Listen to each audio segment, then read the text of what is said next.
tunajifunza somo linalosema nifanye nini ili nifikie wakati mtimilifu wa Bwana. Nifanye nini ili nifikie wakati mtimilifu wa Bwana. Haleluya. Tunaposema wakati mtimilifu, tunamaanisha wakati mwafaka, wakati mahususi, wakati ambao ni sahihi. Zaburi ya 119 mstari wa 126, maandiko yanazungumzaje? Wakati umewadia Bwana atende kazi. Kwa nini maandiko yanasema wakati umewadia Bwana atende kazi? Kwa sababu hii, kila kazi imefungwa kwenye wakati. Ndio maana hapo anasema wakati umewadia Bwana atende kazi. Ina maana gani? Ina maana kila jambo na kila kazi maishani mwako, kila ushuhuda maishani mwako unaosubiri, kila ushuhuda maishani mwako unaotamani kuwa nao, huo ushuhuda umefungwa kwenye wakati. Haleluya. Na huo wakati unapowadia, ile kazi haiwezi kugoma, ile kazi haiwezi kuacha kufanyika, ile kazi haiwezi kuacha kutokea. Ile kazi lazima itatokea kwa sababu wakati umewadia. Lord is name forever. Haleluya, wana wa Mungu. Amen. Wakati umewadia. Kwa hiyo anasema wakati umewadia Bwana atende kazi. Kumbe kila kazi imefungwa ndani ya wakati fulani. Kila kazi imefungwa ndani ya majira fulani. Kila kazi imefungwa ndani ya muda fulani. Imefungwa ndani ya saa fulani. Na ile saa inapofikia, ile kazi inafunguka. Kwa sababu wakati umewadia. Na ukichunguza vizuri hili somo, utagundua kuna baadhi ya mambo maishani mwetu yanatokea si kwa kulazimisha, bali ni kwa sababu wakati wa Bwana umewadia. Kwa hiyo lazima kazi itendeke.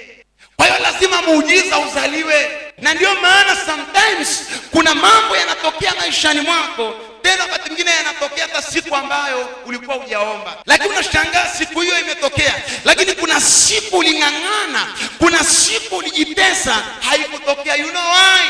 Wakati unapowadia kazi inatendeka. Haleluya, wana wa Mungu. Amen. Kuna kazi maishani mwako umekuwa unatamani kuiona imefanyika. Kuna mlango unatamani kuona. Wakati unapowadia kazi fulani inatendeka. Na maandiko yanasema kwa kila jambo duniani kuna majira yake. Kwa hiyo nini maana yake? Kuna mambo yamefichwa ndani ya wakati wa Bwana. Kama wakati wa Bwana haujafika, yale mambo hayawezi kutokea. Yamefichwa kwenye wakati. Lakini wakati unapowadia Bwana anatenda kazi. But unfortunately, sometimes katika maisha yetu tumekuwepo na watu ambao wanapenda zaidi premature. Ni watu ambao wanataka zaidi vitu ambavyo havijaiva, vitu ambavyo havijakomaa.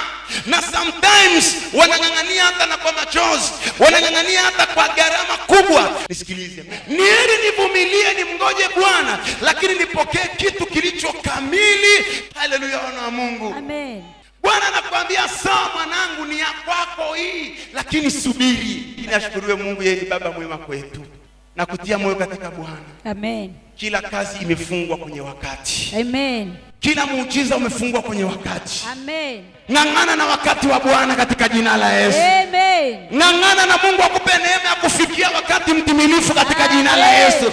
Haleluya. Amen. Katika Biblia kuna mifano mingi sana inayoonyesha hili ninalokuambia. Kwa mfano, mtu aliyepooza aliyekuwa kwenye lile birika la Siloamu miaka 38. Unafikiri Mungu alikuwa amuone huyo mtu? Alikuwa anamuona. Lakini imagine miaka 38, Yesu amekufa, ameondoka hapa duniani akiwa na miaka 33 na nusu tu. Umri wa mzima wa maisha ya Yesu. Lakini huyu bwana alikuwa na miaka 38 akiwa amepooza. Huyu mtu sio kwamba alikuwa aombi, hapana. Mungu, ni lini utanisaidia? Lakini haikufanyika. Ni mpaka siku moja Yesu alipoenda kwenye hilo birika na akamnyokea. Unajua kwa sababu gani Yesu alimnyokea? Alimnyokea kuonyesha kwamba haikuwa bahati nasibu yule jamaa kupona. Ilikuwa ni mpango wa Mungu, ulikuwa umefungwa kwenye nini? Kwenye wakati. Na akaenda akamwambia rafiki, wataka kuwa mzima? Ambia nataka kuwa mzima, lakini sina mtu wa kunisaidia. Basi leo wakati wa Bwana umewadia. Amen. Na kwa hiyo simama, jitwike godoro lako, uende zako. You know what? Ile ilikuwa ilishapangwa miaka mingi, na ataponywa siku fulani, majira fulani, kipindi fulani, mahali fulani, kwa sababu fulani. Amen. Ilikuwa ni mpango. Majira ya Bwana yakiwadia, hakuna wa kuzuia kazi isifanyike. Amen. Hakuna wa kuzuia muujiza usitendeke maishani mwako. Hakuna wa kukuzuia usipae. Hakuna wa kukuzuia usiende. Hakuna wa kukuzuia.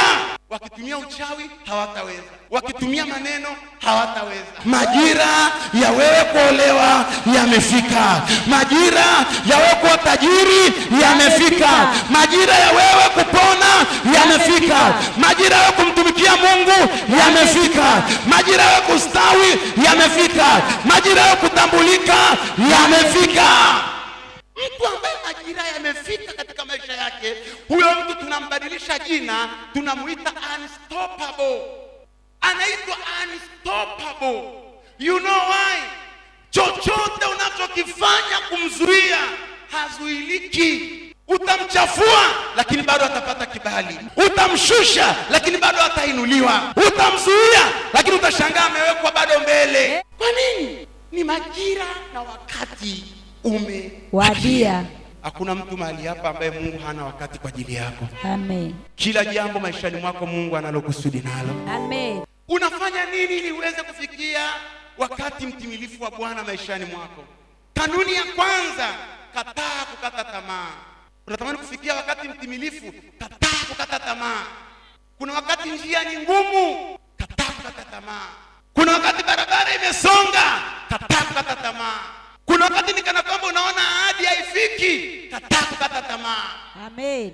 Na hii inaweza ikawepo ni wakati wa Bwana kwenye huduma yako, wakati wa Bwana kwenye uchumi, wakati wa Bwana kwenye malengo yako, wakati wa Bwana kwenye mipango yako, wakati wa Bwana hata kwenye ahadi ambazo Mungu amekupa. Pointi ya kwanza, kataa kukata tamaa. Sikwambii usikate tamaa, narudia. Nasema kataa kukata tamaa. Kukata tamaa. Sababu sometimes kukata tamaa ni maamuzi. Haleluya. Amen. Maamuzi. Unaamua Bwana yatosha. Fanya maamuzi magumu ya kwamba hakati mtu tamaa ni mpaka cha Bwana kimeonekana. Ni maamuzi. Hakimbii mtu, hainui mtu mikono juu, hapigi mtu magoti. Kata nini? Tamaa. Ndugu zangu, hakuna mtu amefikia wakati mtimilifu kama hajafanya maamuzi ya kutokata tamaa. Na hii ni kanuni ya maisha kwenye kila kitu. Ukishakikatia tamaa ndo unashindwa. Mwanafunzi, kata tamaa. Masomo magumu na mimi nabadilisha bana kombi, mimi naacha bana, usiachie. Kata nini? Tamaa. Kwenye safari yako ya kuwa mkombozi wa kiuchumi, kataa kukata tamaa. Amen. Kanuni iko hivi, lazima mmoja aumie kwa ajili ya wengi. Sasa kama kila mtu wa familia yenu hayuko tayari kuumia, nani atakayeleta ukombozi? Kuna baadhi ya umaskini kwa sababu tunaruhusu. Tunakata tamaa. Hauko tayari kuface changamoto za maisha. Lazima uwe tayari kuface changamoto. Amen. Changamoto za ndoa lazima uwe tayari kuface. Wamama mashujaa, wababa mashujaa ni wale ambao walikuwa tayari kuface changamoto. Wachumi mashujaa ni wale ambao wako tayari kukabiliana na changamoto za kilimo, changamoto za hali ya hewa, nakabiliana nazo. Umeotesha mvua haijanyesha, umekula hasara, unakabiliana.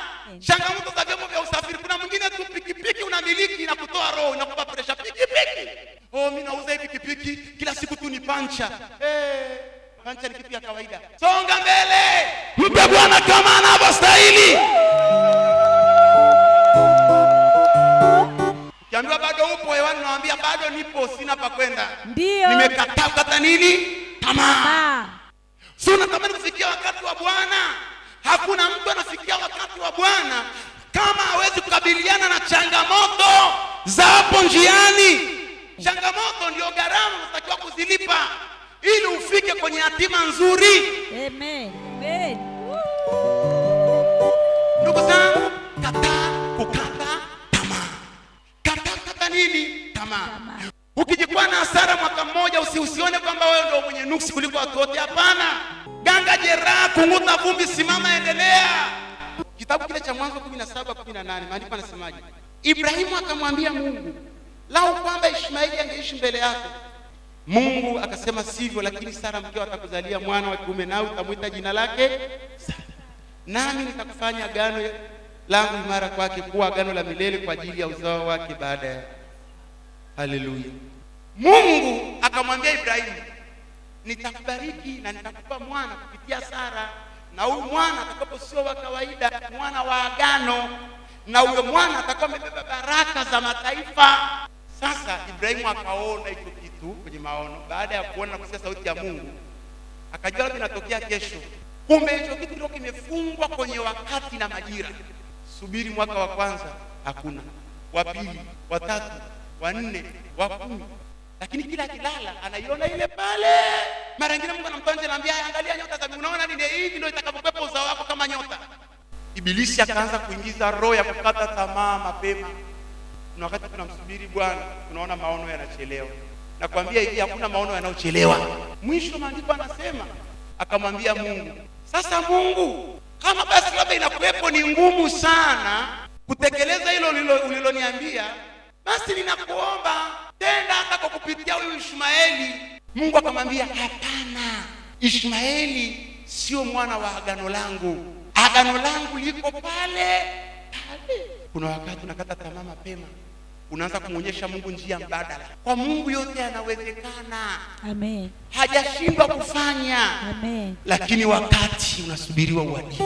Tumia kanuni hii ya kwanza. Kwenye kila jambo, kataa kukata tamaa. Haleluya. Pointi ya pili, ili ufikie wakati mkamilifu, usimsaidie Mungu. Usimsaidie Mungu. Wewe simama kwa zamu yako, kataa kukata tamaa, pambana, songa mbele, lakini usimsaidie nani? Mungu. Kwa nini? Kwa sababu wewe huna uwezo wa kumsaidia nani? Mungu. Mwanzo 16 mstari wa 2, Sarai akamwambia Abrahamu, basi sasa Bwana amenifunga tumbo nisizae, umwingilie mjakazi wangu, labda nitapata uzao kwa yeye. Abrahamu akasikiliza sauti ya Sarai. Sarai mkewe Abrahamu akamtoa Ajiri Misri mjakazi wake. Baada ya kukaa katika nchi ya Kanaani miaka 10, akampa Abrahamu mmewe awe mkewe. Basi akamwingilia Ajiri, naye akapata mimba. Naye alipoona ya kwamba amepata mimba, bibi yake alikuwa duni machoni pake. Sarai akamwambia Abrahamu, baya ulionipata na uwe juu yako, nimekupa mjakazi wangu kifuani mwako. Naye alipoona kama amepata mimba, mimi nimekuwa duni machoni pake. Bwana na hukumu kati ya mimi na wewe. Naye Abrahamu akamwambia Sarai, tazama mjakazi wako yu mkononi mwako, umtendee lililo jema machoni pako. Sarai akampesa, naye akakimbia kutoka mbele yake. Ibrahimu alipopita ile shortcut, hakupata furaha ya muda mrefu. Alifurahi kwa miezi tu. Lakini mtoto alipozaliwa, akaja na roho ya mafarakano. Ndoa ikaanza kuleta shida. Ibrahimu na Sara hawaelewani. Mtumishi wa Mungu Sara anaanza naye kuachilia laana. Anamwambia Ibrahimu, ubaya ulionipata na uwe juu yako. Amesahau kwamba ni yeye alifanya nini? Alimpa njia fupi. Kuna wakati tunaomba lakini bado tunamsaidia nani? Mungu. Ndugu zangu, huyu Mungu ni Mungu asiyesaidiwa, anajiweza. Yeye mwenyewe ndiye msaada. Sasa msaada anasaidiwaje yeye tena?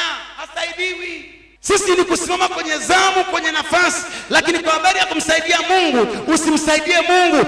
Amesema atatenda. Kazi yako ni moja tu, muamini huyo aliyesema, simama na huyo aliyesema, tembea na huyo aliyesema, ngoja huyo aliyesema. Kataa kukata tamaa, songa mbele, pambana. Ukilitia jina la Bwana, ng'ang'ana. Ukilitia jina la Bwana, utamuona Jehova. Tulia kwa Bwana. Bwana anatengeneza vizuri kwa ajili yako, tulia. Baraka za Bwana hazina majuto katika jina la Yesu. Mafanikio ya Bwana hayana majuto katika jina la Yesu. Hallelujah. Glory to his name forever. Somebody shout hallelujah.